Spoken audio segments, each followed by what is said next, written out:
Hello, Screen Demons, and welcome to the Screens from the Basement podcast with Sam and Casey. I'm one of your creepy co-hosts. I am Casey. And I'm Sam the Damned, and let's get screaming.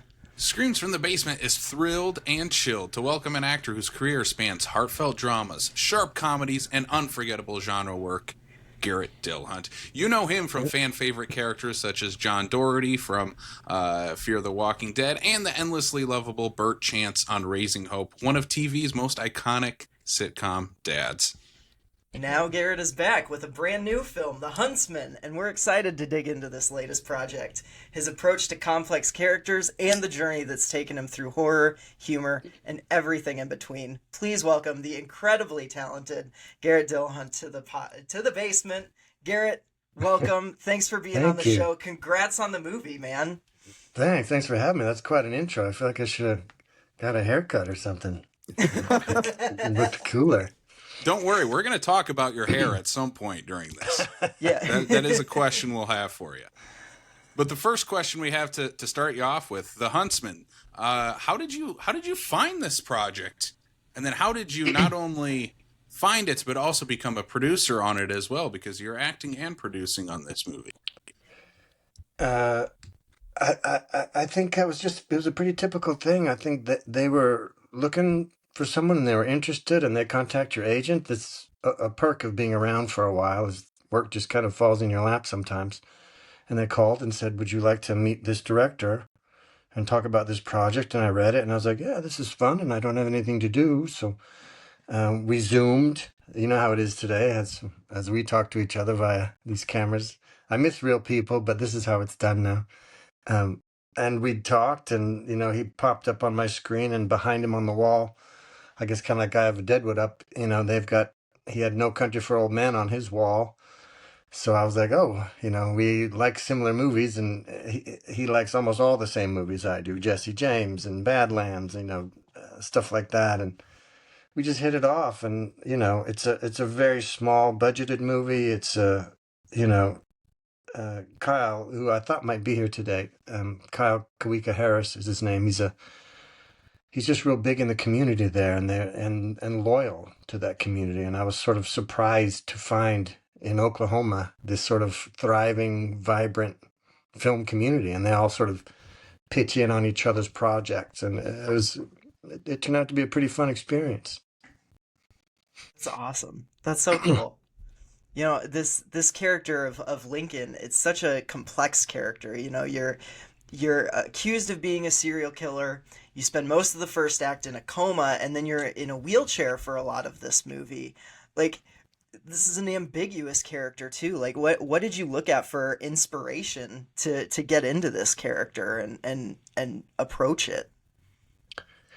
I generally just use the script at hand. I'm not. A lot of people talk about method actors, and I've even been accused of being a method actor, but what they're talking about isn't really the method. There's people that like to, I don't know, send rats to their castmates or go live in a cave for a month, and doesn't really have anything to do with method acting. Method acting is actually an actual method where you don't have to do those things. That's the whole point of it. It's a technique. I'd call that stuff maybe research or whatever else. I don't have anything against it, but I generally just use my imagination, and I pull clues from the script, or maybe I might see somebody walking around or doing something that I never thought of doing in public. And, I'm not like some super famous person who can't walk around the mall. I can still people watch and steal from real people every day. So I just kind of let my imagination go and try to operate in the framework that the director had established. They've spent a lot more time with this than I have. And I was thinking of Cloris Leachman, speaking of Raising Hope. I asked her one time, I was like, how do you still love this so much? Because she just was like 86 and giddy, about being on set. And she said, and her face lit up and she was like, oh, I just love it so much. I feel like a detective. You come onto set and you realize, my character would have this prop or this painting on the wall. That's the kind of person.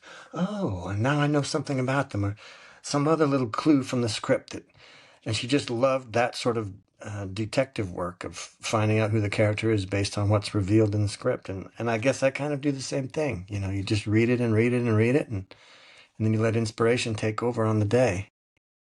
Yeah. So was there anything Sorry, like on set? long-winded. No, not at all. Not at all. Was there anything on set then that kind of changed how you approached the character from just a script level, like when you actually got there and were physically present in that? Well, there's always, especially on low budget films where you're sort of often limited location wise, Yeah. and it's not what you wrote because you write for a big movie, right? And it's like, well, yeah, it was supposed to be we're supposed to destroy this police station or whatever, but all we have is this room, so we're going to make it here instead. And so some of the stuff you wrote doesn't work, and you got to be malleable on the day, and that's not necessarily disappointing. Sometimes wonderful things can happen from that censorship. You know what I mean? You're forced to be extra creative to get your story across. On this one, I guess the biggest thing that falls into that question you're asking is they he gets shot in the head at one point, what puts him in the hospital and in his coma, and it damaged his eye, and so we had one eye with a blackened contact lens, like it had filled with blood or something, and he couldn't really see out of it. And I had this contact lens made. I wore some brown contact lenses on Deadwood for the second character I played to sort of make him look different than the other guy. And I'm not great at putting contact lenses in, so every day I'd have to put this one in, and it would take me a little while. And then I was effectively blind in this eye. It wasn't the best contact lens. It would like, and I didn't expect that. I didn't expect to not actually have any right side peripheral vision or left side. I can't remember which one it was, but and that really changed his whole demeanor, throughout the whole course of the film, and the way he would hold his head, or the way I would have to wait between setups, especially if it was a night shoot, and it was tricky for me to walk around because I literally couldn't see. Um, and that was an interesting exercise in patience, and because I'm not gregarious on set, but I like to talk to people and walk around and pace, and I couldn't do that. I had to be still. Um, so that might have affected Lincoln a lot more than I realized, But I like that kind of stuff. It's like wearing a pair of uncomfortable shoes or something. Yeah, I mean, throughout your career, you've worked on a number of wonderful ensemble cast, and this one, again, the same. You get to work with Sean Ashmore, Elizabeth Mitchell. What was it like working with them on this movie, and working as an ensemble on this? Yeah, it was great. I wasn't familiar with any of them. Um, I had a couple dinners with Sean, and he kind of had the most to do in a lot of ways, and the biggest jumps to have to make, and I thought he handled those really well. Um, he's an interesting cat. He collects knives. Did you know that? He's I got this did not. No, that's cool. massive knife bag. He knows all kinds of stuff about knives and steel, and how many times this blade's been folded, and it's kind of he's really interesting to talk to. And so I really hung out with Jessie Schramm the most. She was sort of the lead investigator girl, and we played a lot of pickleball in Oklahoma, and she's just a riot. She just is nonstop laughing, running back and forth across the court, just laughing, hitting pickleballs with me. It was fun. We'd never played pickleball before, and I see why people get hooked on it. I do. I do. I Yeah. was snobby. I was snobby about it. But then I was like, oh, I get it. Everyone feels kind of like we're really good at this. And so you're like, I think I might be a prodigy. I better play pickleball professionally. That's how I felt. I think she gave me some pickleball paddles as a wrap gift. She was so sweet. But it's a really great ensemble. Elizabeth lives up in my neck of the woods in the Pacific Northwest. I've been seeing her work for years, and she's always so solid. And she was weird and creepy and great in this. Yeah, it was Yeah. you write a decent script, and you're a decent fellow like Kyle is, and if people are free, they want to come work for you, and I really had a good time on it. Where are you guys? You guys seem like you're in what part of the world are you in? Is it unless it's a secret? I don't want to blow your No, Oh, we no. are actually in South Dakota. Yeah. That's South where Dakota. Oh yeah, we're at. We're on the opposite side from Deadwood. We're on the other side of the state. So you're the Yeah. state that's the farthest from any ocean. Yeah, We Did you know sure that? are. we're pretty Like, yeah, like, landlocked. Yeah. yeah, Yeah. like more than any other state, the distance to an ocean is farthest for you. That's perfect for me because I'm terrified of the ocean. Sharks are not my thing, you know. So yeah, Yeah, You're I think safe. you're You're safe. I safe. think you're safe. yeah, So for us, we're obviously a horror podcast, and this is not the first time horror fans will see you in a movie or a Right. television show. Both of us, we're big fans of your work on, especially Last House on the Left. It's one Mm. of our favorites that we both kind of grew up with in an odd way. It's kind of those one of those gateway horror movies for us. yeah. Did you take anything from that movie? Where you play this kind of crazy, outlandish character. Did you take anything from that movie besides your excellent facial hair in both of these movies into your role in The Huntsman? Yeah, that was annoying. I came up with this great beard for that guy for Krug. I spoke with the original Krug a lot. God rest his soul, David, and he gave me a lot of advice. With it's just a different time. But I worked on this special beard. And I was like, no one has a beard like this. And we were shooting this in South Africa, believe it or not. South Africa doubling for the Pacific Northwest. There's a stand Okay. of ponderosa pine that Cecil Rhodes planted, hoping to create like some kind of lumber supply for South Africa. But it turns out they take 300 gallons of water a day or something to keep alive. So that was a bust up there. But that's where we shot. And we went into town one day and saw Iron Man. The first Iron Man came out that year, and freaking Downey Jr. had my same beard. And I was like, oh man, we've been shooting for weeks. People are going to think I stole this beard from him. And I was like, dang it. It was too late to change it though. But yeah, I had a good Um, beard and we dyed my hair black.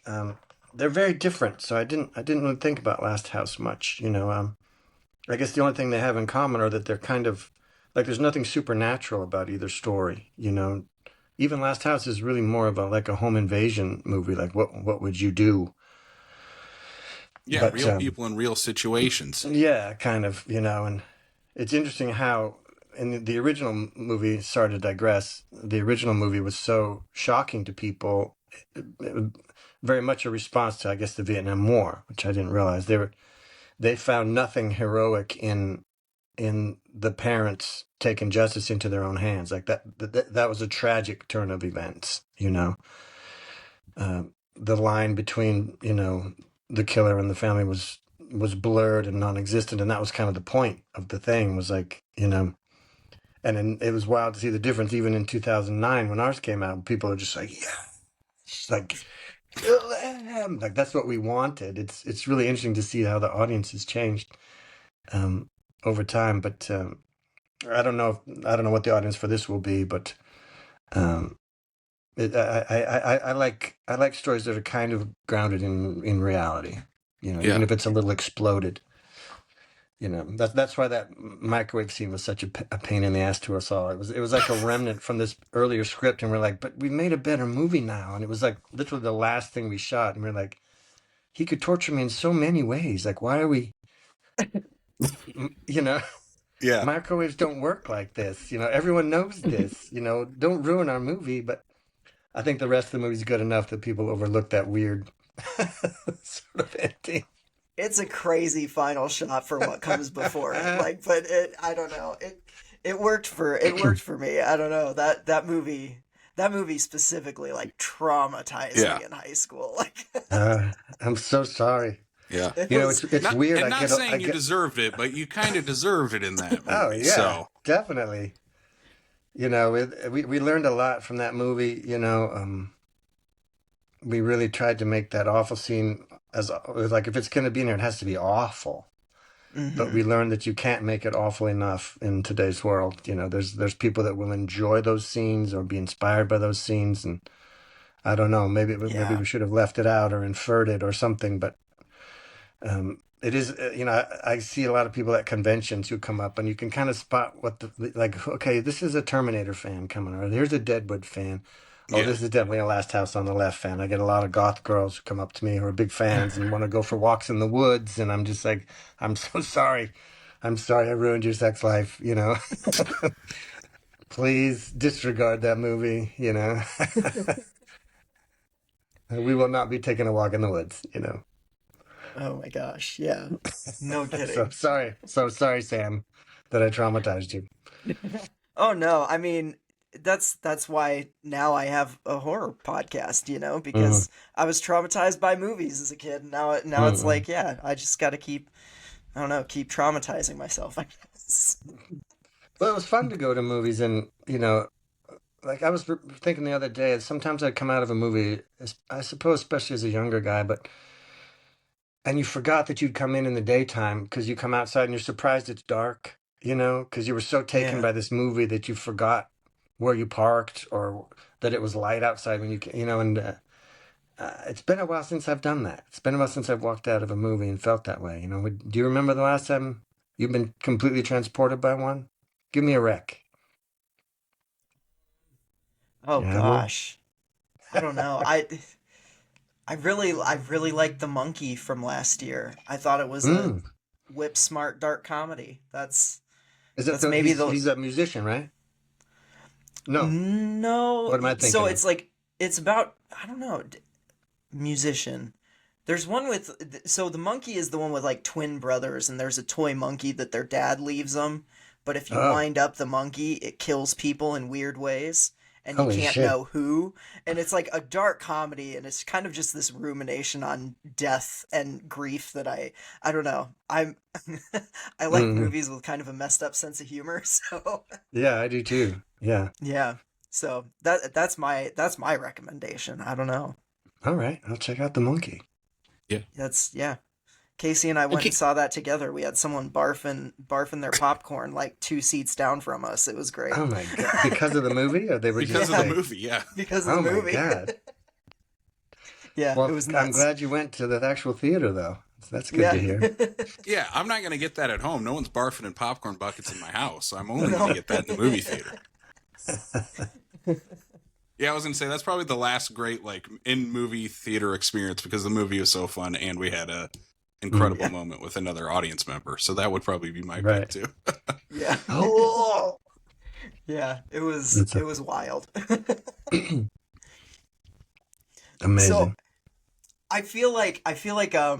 look, I'm a huge Raising Hope fan. It's one of my favorite shows. I know this is a horror show, but I got to ask one Raising Hope question No, at ask all least. you want. I mean, you spent 4 years living as Bert Chance. Um, do you think Bert Chance is a horror fan? And if so, what do you think his favorite horror movie would be? Yeah. He's got to be. He seems like that kind of guy.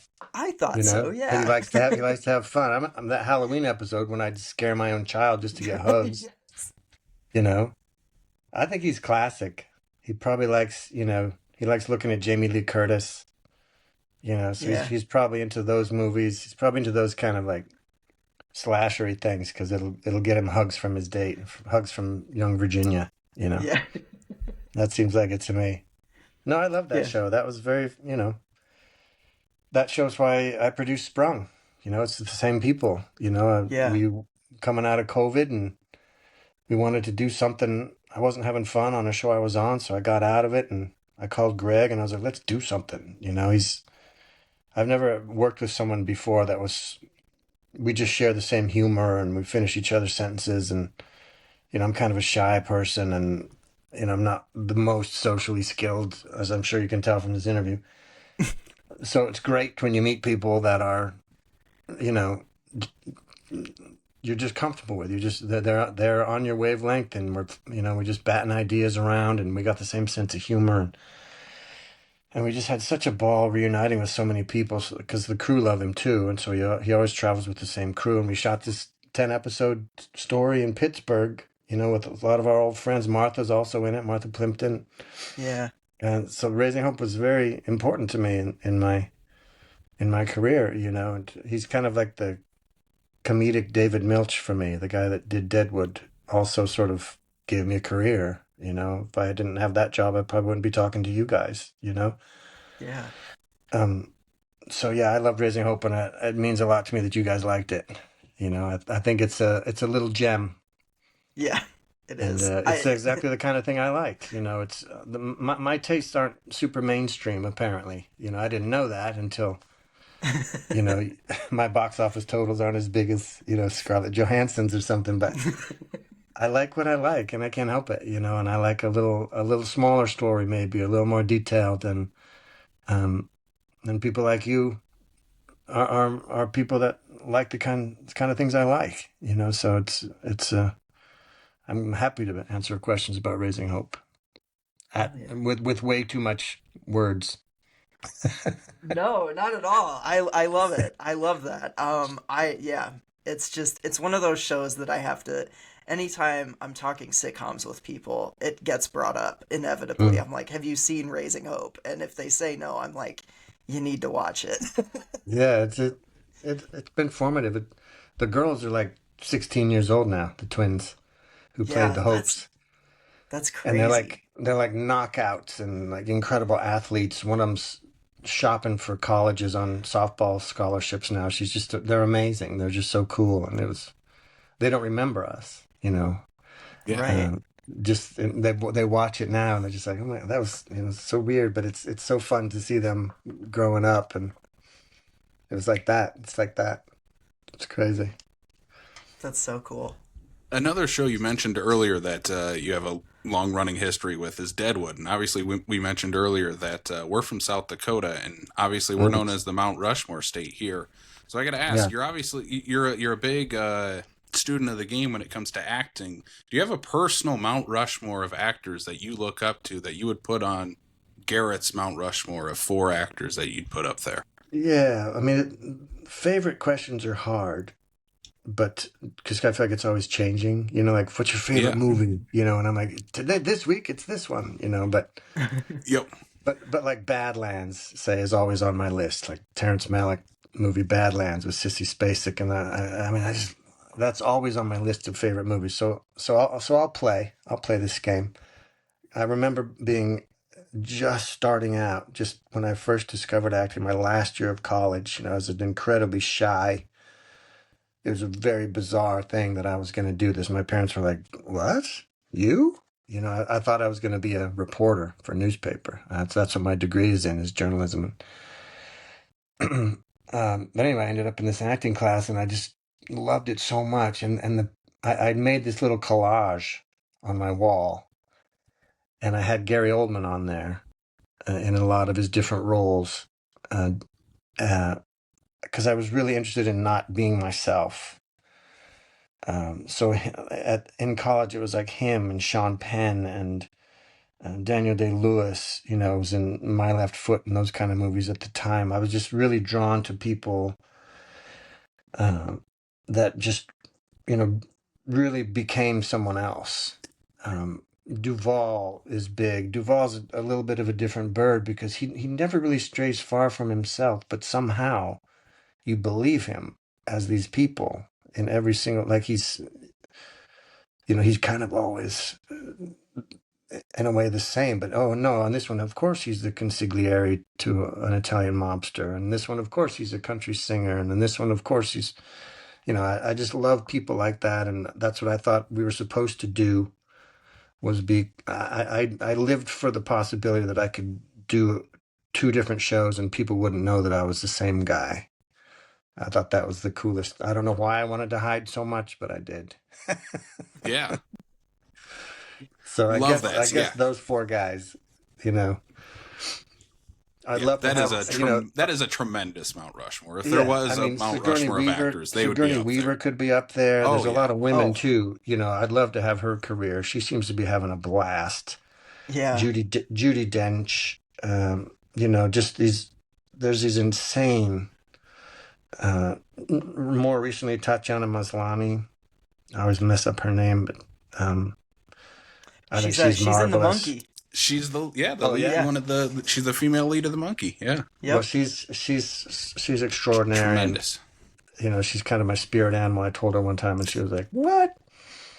Um, so there's a lot of women out there too that are unsung, and a lot of guys get a lot of praise for always transforming so much, but there's women that have been doing it their whole careers as well. It's just it's really cool to see. Yeah, I don't know. absolutely. So Garret, the Huntsman, coming back to that, it's coming out February 6th. Everybody Right. is going to be able to go watch this movie with a tremendous performance from you and everyone else in this cast. So if people are going to watch The Huntsman when it comes out on February 6th, we love double features on this show. If people are going Mm, to watch The Huntsman and pair it with any other movie, either before or after, for the perfect double feature, that's funny. what would you pair The Huntsman with? It's kind of odd that I did another interview today and they asked me the same question. Isn't that surprising? Really? Stole our Yeah, question. I Or we know. I'm stole kind of theirs. Either annoyed. one, I guess. But I did remember that there was this, when I was in college in Seattle, there was this great movie theater up there called the Neptune that looked like the concession stand looked like the prow of a ship, and it was all aqua, and there was portholes, had a balconies, and every day, one of those giant schedules will come out, and every day was a different double feature. I miss that so much. But I thought that Body Heat would actually be a pretty cool pairing with the Huntsman, Yeah. and now I can't get it out of my head because much sexier movie, but just the weird like who's good, who's bad.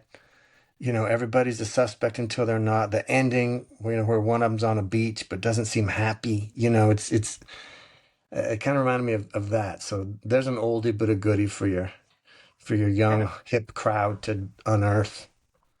Yeah. That's a And I'm gonna great check double out the monkey. feature. Yeah.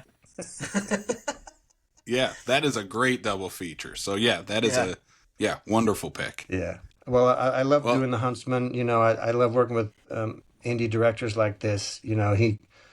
He deserves more money for his projects. He deserves more time and more infrastructure. But I think we were able to put together something that's pretty interesting for very little, and just with a lot of elbow grease and spit and compromise. So I appreciate you supporting us, and thank you and your fans for watching it. Yeah. well, Garret, thank Absolutely. you so much, and we appreciate you. This has been wonderful. Well, thank you. I enjoyed it too. Have a good day.